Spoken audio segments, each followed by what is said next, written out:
দেশের বাইরে এবং দেশের ভিতরে এই যে পাকিস্তানি প্রজন্মে যে সমস্ত জারজ সন্তানগুলি রয়েছে, যাদের অনবরত কাজ মুক্তিযুদ্ধের বিরোধিতা, বিভিন্ন ইস্যু নিয়ে প্রশ্ন, তাদের প্রথম টার্গেটটা ছিল শেখ হাসিনা, আওয়ামী লীগ। ঠিক আছে, আওয়ামী লীগ পতন হলো, তারপরে তারা নির্বাচনের জামাতের পক্ষে নামলো। ওদের শুরুটা কিন্তু বিএনপি দিয়ে, বিএনপির পয়সায় ওরা ধান্দাবাজিটি শুরু করে।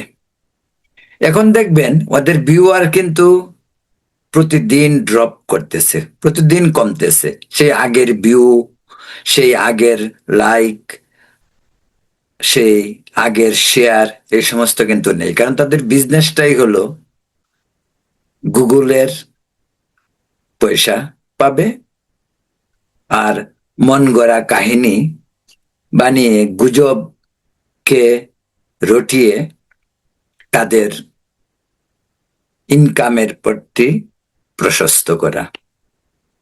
এখন দেখছে তাদের ভিউয়ার অনেক কমছে, বিষয়বস্তু তাদের তেমন এখন আর নেই। কারণ নির্বাচন হলো, একটি সরকার এলো, তারেক রহমানের নেতৃত্বে বিএনপি সরকার গঠন করলো।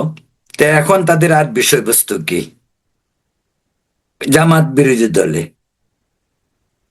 সরকার পরিবর্তনের পদ্ধতি যদি গণতান্ত্রিক ভাবে হয়, তাহলে আগামী নির্বাচন পর্যন্ত অপেক্ষা করতে হবে, এবং সেই নির্বাচনে যদি সরকার পরিবর্তন হয় বা পুনরায় বিএনপি ফিরে আসে, সেটা হলো জনগণের রায়ের উপর নির্ভর করে।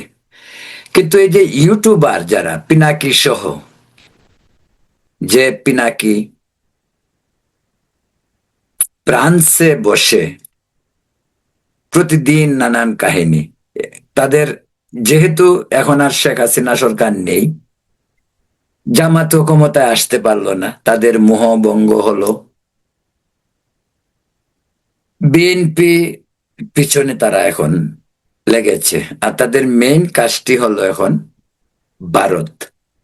যখনই আপনারা তাদের ছবি দেখবেন ইউটিউবে বা ফেসবুকে, আপনি ধরেই নিবেন ভারত, বিষয়বস্তু হলো ভারত। আর হিন্দু হলে ভারতের দালাল, রড দালাল।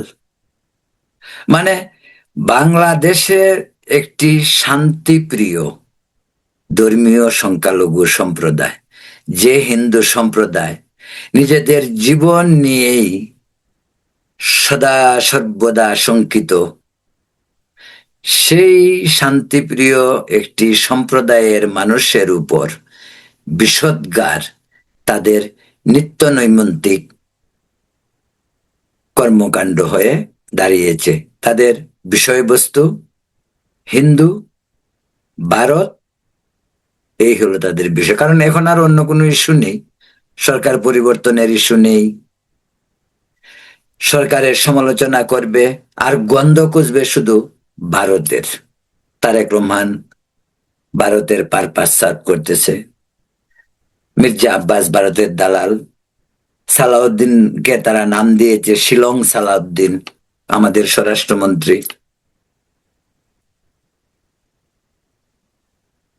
একজন হিন্দু মন্ত্রী নিতাই রায়চৌধুরী, তাকেও দেখলাম ওই দিন নিউ ইয়র্কের এক ইউটিউবার বলতেছে নিতাই রায়চৌধুরী মানেই কারণ তার নামটি নিতাই রায়চৌধুরী, তিনি হিন্দু, সে রড দালাল। এই নিতাই রায়চৌধুরী এরশাদের জাতীয় পার্টির লোক, দীর্ঘদিন যাবৎ জাতীয় সংসদের সদস্য। এখন বিএনপি মন্ত্রী তিনি আগেও ছিলেন, এখন তিনি সাংস্কৃতিক মন্ত্রী। যেহেতু তিনি হিন্দু, তিনি ভারতের দালাল হয়ে গেছেন, তিনি মোদির দালাল হয়ে গেছেন। আরেকজন হিন্দু যদি একটি বাস্তব কথাও বলে, ধরা যাক সে যেই হোক, বল আওয়ামী লীগের কথা বললো, ধর আমি নিজেও আওয়ামী লীগ রাজনীতিতে ফেরুক, সেটা আমি চাই। আমি ব্যক্তিগতভাবে কোনোদিন আওয়ামী লীগ করিনি, করবও না, কিন্তু বাংলাদেশের রাজনীতির বাস্তবতার প্রেক্ষিতে আওয়ামী লীগের একটি দলের মতো একটি বৃহৎ মুক্তিযুদ্ধের পক্ষের, মুক্তিযুদ্ধের নেতৃত্বকারী দল হিসাবে আওয়ামী লীগের রাজনীতি করার অধিকার বাংলাদেশে রয়েছে। আওয়ামী লীগের শেখ হাসিনা এবং তার আশেপাশের সাবেক মন্ত্রীগুলি দুর্নীতির তে ডুবে থাকলেও হাজার হাজার কোটি টাকা বিদেশে পাচার করুক, দুর্নীতি করুক, যত কিছুই হোক, তারা তো এখন নেই। তারাই তো আওয়ামী লীগকে ওন করে না। আওয়ামী লীগের লক্ষ লক্ষ কর্মী রয়েছে, নেতা রয়েছে, যারা দেশপ্রেমিক, যারা নীতি আদর্শের জন্য আওয়ামী লীগ করে। কিন্তু এইসব ইউটিউবাররা দেখবেন সারাক্ষণ গুজব গুজব, কতগুলি কাহিনী বলি, যেমন গুজবগুলি এরকম, তারা এত পণ্ডিত, তারা দেশের বাইরে বসে তাদের কাছে সব খবর এসে পড়ে। আর তাদের খবর হলো কি, কে ভারতের দালাল, কে রড দালাল, কে মুদির দালাল, এগুলি নিয়ে তাদের গবেষণা। মানে কল্প কাহিনী বানানো, প্রতিদিন তারা কল্প কাহিনী বানায়। প্রতিদিন তাদের কাজ ভারত, ভারত, ভারত, ভারত। কিন্তু বাংলাদেশের রাজনীতির বাস্তবতা, তারা যে এত চিৎকার করে ভারত, ডক্টর ইউনূসের 18 মাস ভারতের সঙ্গে কি বাণিজ্য কম হয়েছে? ভারতের সঙ্গে ইউনূস সরকারের সম্পর্ক কি এমন হয়েছিল যে ভারতের চাল আসবে না, ডাল আসবে না, শাড়ি আসবে না, বিদ্যুৎ আসবে না? সবকিছুই তো ভারত থেকে আসছে। ওরা বাইরে, কিন্তু ওদের 14 গোষ্ঠী বাংলাদেশে তো ভারতের চাল, ডাল, আলু, পেঁয়াজ, ডিম খেয়ে বেঁচে আছে। সেটা না অন্য কথা, কিন্তু ওরা বাইরে বসে কন্টিনিউ ভারত, ভারত, ভারত চিৎকার করছে। কারণ এটাই এখন তাদের পুঁজি। তাদের যে বিনা পয়সার ব্যবসা, ইউটিউব চ্যানেল বা ফেসবুক লাইভ, এগুলো তো বিনা পয়সার ব্যবসা, উল্টা পয়সা পায়। যদি ভিউয়ার হয়, শেয়ার হয়, লাইক হয়, তারা পয়সা পায়। এখন তাদের ওই বিনা পুঁজির ব্যবসার মধ্যে ধস নামতেছে। এখন দেখবেন তাদের সেই আগের নেই। ওই যে পিনাকি বাবুর মাদ্রাসার অশিক্ষিত, অর্ধশিক্ষিত যে ভিউয়াররা, তারাও এখন আর খুব বেশি দেখে না, তারাও নাই এখন আর। তাদের ভিউয়ার কমছে, তারা এখন আতঙ্কিত, উন্মাদ হয়ে গেছে। তাদের এখন একটাই সম্বল যে নতুন কি ইস্যু তৈরি করা যায়। ইস্যু কি? ইস্যু হলো কোন মন্ত্রী কখন কি করেছে, এখন কে কি করতেছে, সব মানে মানে যত গোপন তত্ত্ব সব তাদের কাছে চলে যায়। দেশের মানুষ খবর রাখে না, দেশের মিডিয়ার কাছে খবর নেই, দেশের পত্রপত্রিকায় নিউজ নেই, কিন্তু তাদের কাছে সব নিউজ আছে। বানিয়ে বানিয়ে এই সমস্ত কাহিনী তৈরি করা হয়, ভয় দেখানো হয়, ভিডিও আছে, কে কার সঙ্গে কোথায়, কোন মেয়ের সঙ্গে কার বিয়ে হয়েছে, কার ডিভোর্স হয়েছে, কে কোথায় গিয়েছে, এইগুলো হলো তাদের কাহিনী। মানে যত অসামাজিক কর্মকাণ্ড হইল তাদের মূলধন। যেভাবে তাদের এই আচরণে দেশের ছাত্র সমাজ, যুব সমাজকে বিভ্রান্ত করা যায়। কারণ তাদের কথায় বাংলাদেশে সরকারও খুব বেশি কানে দেয় না। সরকার যদি তাদের কথায় ভারতের সঙ্গে যুদ্ধে যায়, বাংলাদেশের অবস্থা কি হইতে পারে সরকার খুব ভালো করে বুঝে। যারা সরকার চালায়, যারা অভিজ্ঞ, এই বিএনপি আজকে সরকার, বিএনপি কি আজকেই সরকার? এর আগে বিএনপি ক্ষমতায় ছিল না, বিএনপির সঙ্গে ভারতের সম্পর্ক ছিল না, এখন বিএনপির সঙ্গে ভারতের সম্পর্ক নেই। তারা বাইরে বসে চিৎকার করবে আর সরকার তাদের কথা শুনতে হবে। কোন আহম্মকের জগতে ওরা বসবাস করে? তাই আমি যে বিষয়টা বলতে চাই সেটা হলো যে ওদের এই যে বিনা পুঁজির ব্যবসা, এগুলো হলো কি ইউটিউব, ফেসবুক। মানুষ দেখবে, বুকার মতো তাদের কথা শুনবে, তাদেরকে লাইক দিবে, আর তারা নিউ ইয়র্ক বসে, প্যারিস বসে, অস্ট্রেলিয়া বসে, লন্ডন বসে তারা পয়সা কামাবে। এ হলো তাদের দান। তাদের পুঁজিটাই হলো এখন এন্টি ভারত, এন্টি হিন্দু দের নিয়ে আজগুবি সব কাহিনী বানানো। এই দেখবেন এখন এই যে পিনাকি, আমি বললাম তো আজ থেকে 1 মাস আগ থেকে পিনাকি কয়েকদিন আবার একটু এই যে ইরান টিরান যুদ্ধ টুদ্ধ এই সমস্ত নিয়ে খুব কথাবার্তা বলছে। আর হলো ভারত, কারণ ওদের ওদের কাছে আর অন্য কিছু নেই এখন। কারণ সরকারের সমালোচনা কি করবে? সরকার তো মাত্র 3 মাসের সরকার। এই শেখ হাসিনা সরকারকে পতন ঘটিয়ে বিএনপিকে ক্ষমতা আনার জন্য যে তারাও তো ছিল, তারা শুরুটা তো বিএনপির পয়সা দিয়েই করেছিল। পরে বিএনপি ছাড়লো, আসলো জামাত। জামাত যখন ক্ষমতায় আসতে পারেনি, তারা এখন অন্যান্য ইস্যু, আর ইস্যুর অন্যতম ইস্যুই ভারত। হয় ভারত, আর না হয় দেশের ভিতরে যারা মুক্তিযুদ্ধের পক্ষে কথা বলে তাদের নিয়ে বিভিন্ন ধরনের ষড়যন্ত্র। এই ষড়যন্ত্র এগুলো তারা কন্টিনিউ করে যাচ্ছে। এটার উদ্দেশ্য তো বললামই, একমাত্র উদ্দেশ্য ওদের ভিউয়ার কমতেছে, যে কারণে ওরা এখন উন্মাদ প্রায়। এখন তাদের প্রধান কাজটি হলো সব আজগবি ভিডিও, বলছে ভিডিও আছে, ভিডিওটা কোথায়? এবং যে ভিডিও যদি দেখেন, দেখবেন যে এই ভিডিও কোনো আগামাতা নেই। ভিডিওর না পাবেন শুরু, না পাবেন শেষ, মাঝে তাদের কথা অস্পষ্ট, কি কথা সেগুলিও মানে অশিক্ষিত হইলে যা হয় আর কি, তা বুঝাও কঠিন। এই ওদের এই ধান্দাবাজি, ওদের এই নয় ছয় মানুষ এখন বুঝে ফেলেছে। আর বাংলাদেশের যে পিনাকি বাবুদের যে সমস্ত ভিউয়ার ছিল, তারাও খুব বেশি এখন এই ব্যাপারে ইন্টারেস্টেড নয়। এই কারণেই নয় যে দেশে একটি সরকার প্রতিষ্ঠিত হয়েছে, বিএনপির সরকার। দেশে অপোজিশনে বসে আছে জামাত। দেশ যেভাবে চলার সেভাবেই চলছে। বিএনপি চেষ্টা করবে তার নির্বাচনী ইস্তেহারে দেয়া প্রতিশ্রুতিগুলি পালন করা। জামাত চেষ্টা করবে, যেহেতু তারা বিরোধী শিবিরে, তারা একটি দায়িত্বশীল বিরোধী দলের ভূমিকা পালন করা, তাই তো? এবং তাই হচ্ছে।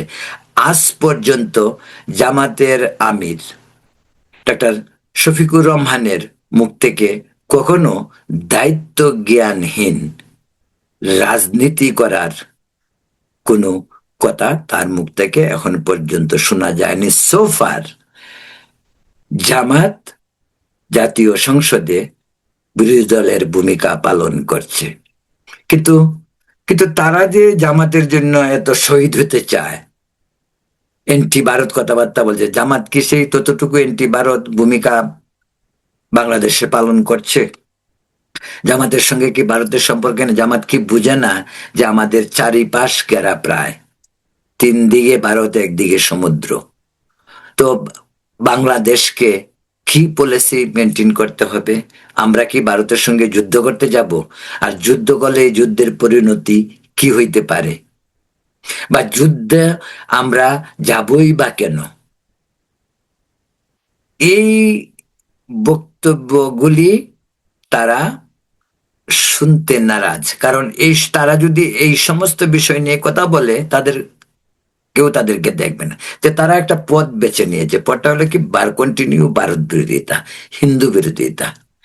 কিন্তু এই যে বাংলাদেশে হিন্দু মুসলিম আবহমান কাল থেকে বসবাস করে আসছে, আর সবচেয়ে বড় কথা, বাংলাদেশের উপর হিন্দুদের উপর অনেক অত্যাচার হয়।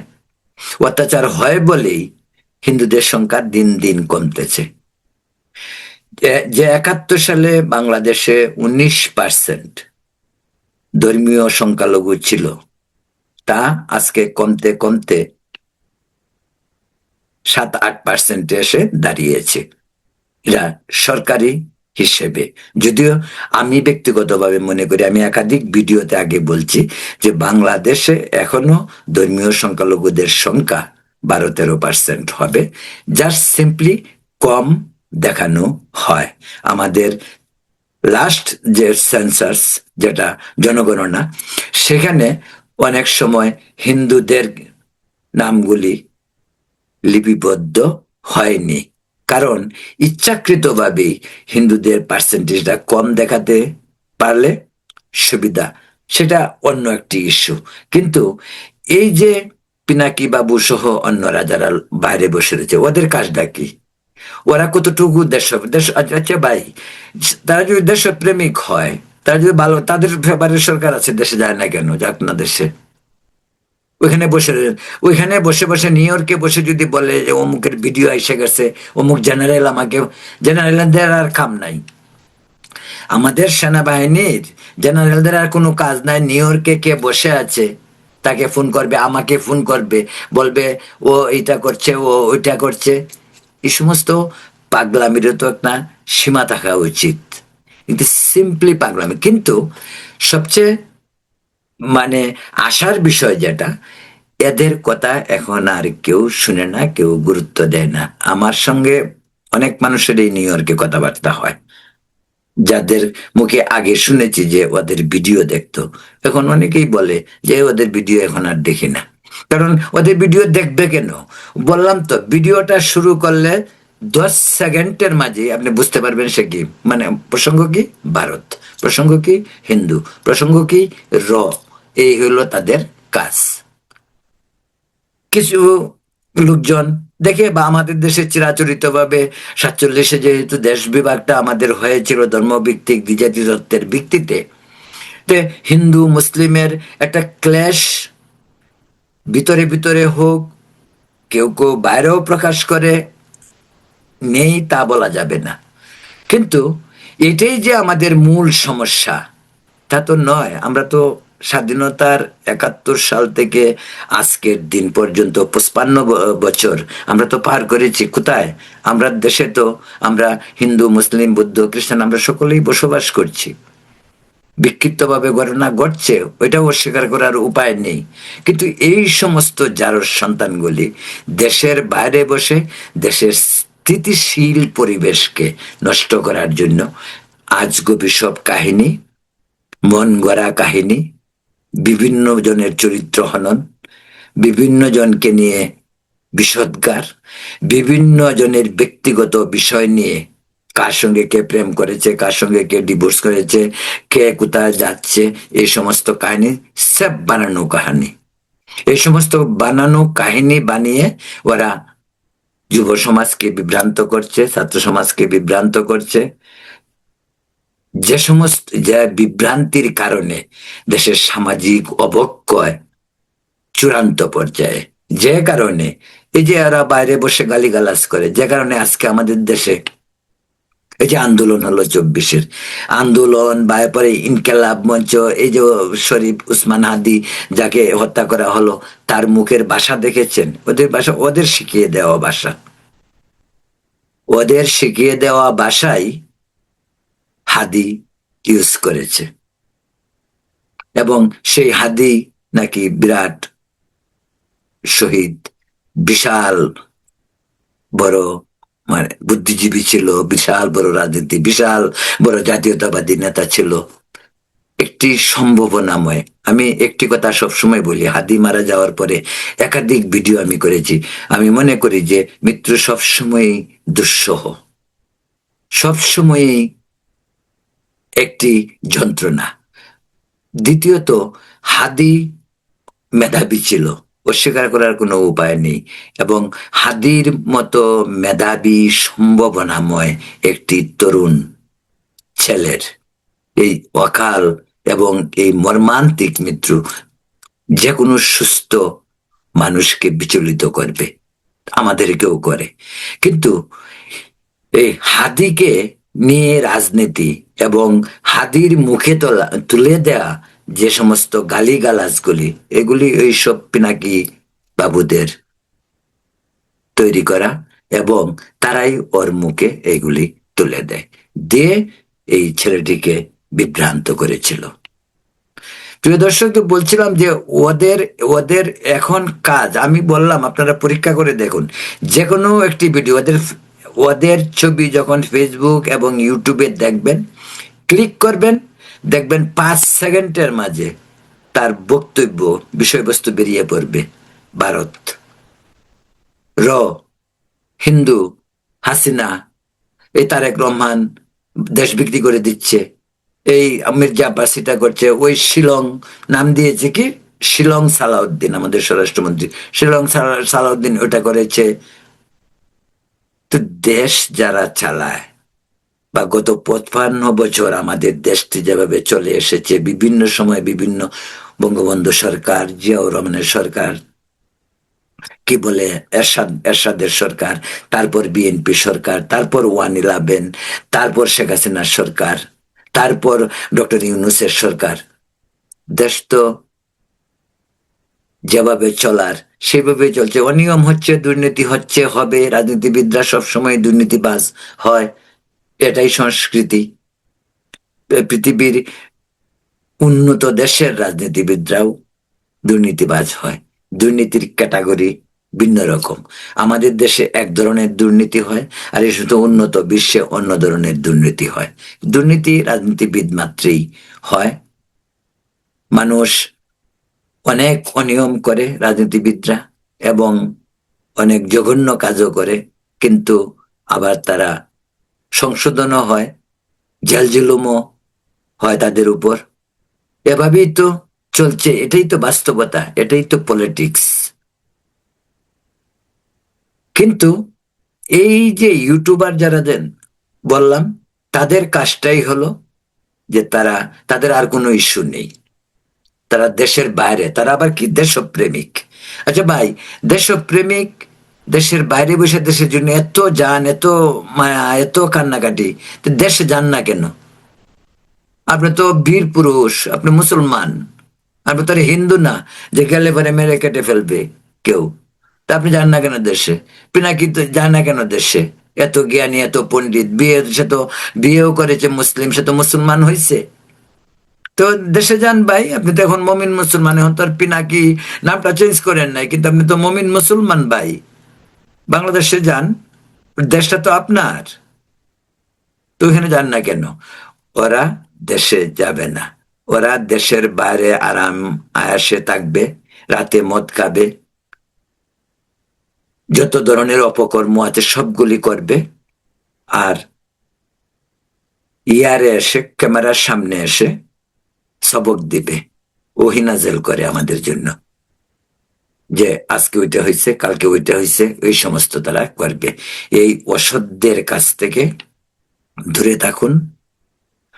ওরা আমাদের জাতির মেরুদণ্ডকে ধ্বংস করতে চাচ্ছে, আমাদের যুব সমাজকে ধ্বংস করতে চাচ্ছে।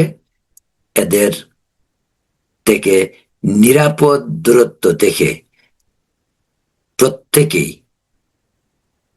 দেশপ্রেমে উদ্বুদ্ধ হয়ে দেশের জন্য কাজ করুন। যে যে নীতি আদর্শ নিয়ে চলুন সেটা ভিন্ন কথা, গণতন্ত্রে ভিন্ন মত, ভিন্ন পথ থাকবেই, হোক জামাত, হোক আওয়ামী লীগ, হোক বিএনপি, হোক হিন্দু, হোক মুসলিম, হোক বুদ্ধ, খ্রিস্টান।